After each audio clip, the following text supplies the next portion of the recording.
Hi, welcome to our channel Good News. We all know that 2019 is considered the first year of 5G because several nations inaugurated 5G networks this year, ushering in the so-called Internet of Things age of the Internet of Everything and a new era of communication. China has moved up from its previous position to that of a leader in 5G. It comes from 5G base station sales, 5G semiconductors, and 5G patents. Look, the most cutting-edge businesses are in China. It may be stated that China has invested as well in order to become the leader in communication technology. A lot of work over the last 10 years. It began with TD SCDMA technology, continued to study, and eventually outperformed the United States in terms of communication technology. Now that China has surpassed the United States in the field of communication technology, let's take a look at the upcoming decade and see if China will then follow suit in the field of semiconductors. The reasons I say this are numerous.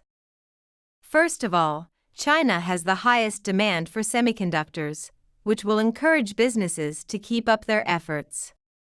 Given the circumstances, there are already more than 2,000 Chinese semiconductor businesses. Everyone has made significant progress, whether it is in design, production, packaging, or testing. State support is the second. The National Integrated Circuit Fund comprises two phases, the first of which achieved 138.7 billion yuan and the second of which reached 200 billion yuan. The outcome of investing this cash is clear. The third is that advancements in technology, talent, materials, etc. have sparked rapid growth. Currently, all of the necessary elements are in place for domestic semiconductor production to take off. Even if certain essential tools are still little deficient, big accomplishments are unavoidably going to be made as time goes on. The strategy predicts that by 2020, 40% of local chip production would be self-sufficient, and by 2025, 70%. Therefore, we have good cause to think that China will undoubtedly surpass the United States in the semiconductor industry over the next 10 years. It will exceed the United States in communication technology, like it did in the preceding 10 years, and become the Morris Chang, the founder of TSMC, also conducted a rare interview in April of this year. He considers the $50 billion in subsidies given to U.S. semiconductor businesses in the hopes that they can overtake foreign competitors as a very expensive folly. President to unveil multi-trillion-dollar infrastructure package GMA. He may be correct that American businesses are unlikely to surpass TSMC, but that is not the point. The national security of the United States would be in danger if Taiwan became the exclusive source of sophisticated semiconductors. 92% of smartphones, laptops, and ballistic missiles are made by TSMC. Nearly all of the manufacturing for American firms like Apple, Qualcomm, and Nvidia is now done in Taiwan. The U.S. IT sector will be severely impacted if Taiwan's chip-making capacity shuts down or is captured by China. Robert Walker, a former Deputy Defense Secretary, warned that a conflict in the Taiwan Strait might lead to a national security catastrophe over chips. We are 110 miles away. 2 generations ahead to 2 generations behind. Washington is aware that it is important to stop Beijing from grabbing the chips that run American devices. Policymakers continue to make an effort. Stop China's plan of controlling telecom infrastructure, solar panels, and electric cars from capturing the semiconductor business. Through the American Innovation and Competition Act, the Biden administration presented an investment package for semiconductors worth $50 billion.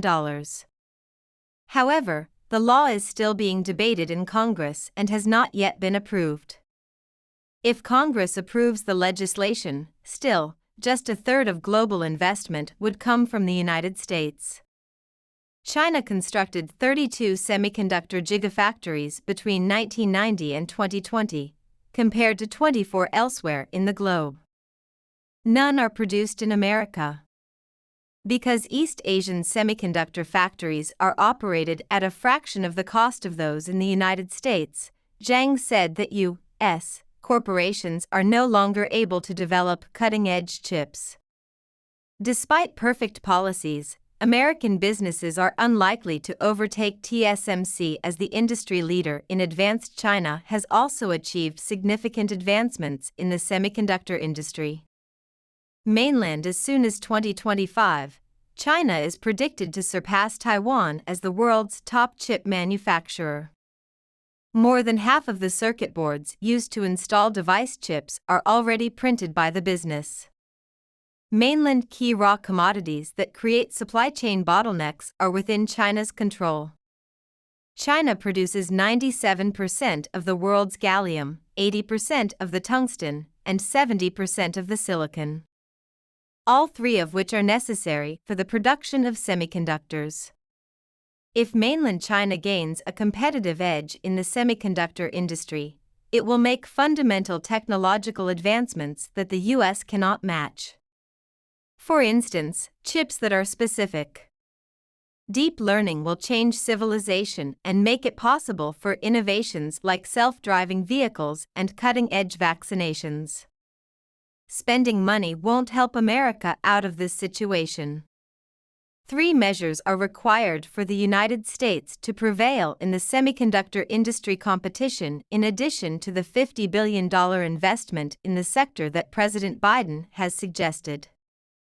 First, the United States has to exert more effort in the struggling chip manufacturing industry. Mobile devices and laptops are powered by cutting-edge semiconductors. Yet, they only represent 2% of the worldwide semiconductor market. US-based businesses include the slower processors that Intel and GlobalFoundries produce are excellent and are used in everything from TVs to tanks. The government may assist these businesses by expediting the issuance of factory licenses and offering tax incentives for manufacturing and R&D spending. Jong-un Choi Jong-un Second, the United States should utilize its political clout with Taiwan and South Korea's governments to push TSMC and Samsung to collaborate with American chip designers to produce sophisticated semiconductors there. Taiwan and South Korea both rely on the United States military security responsibilities.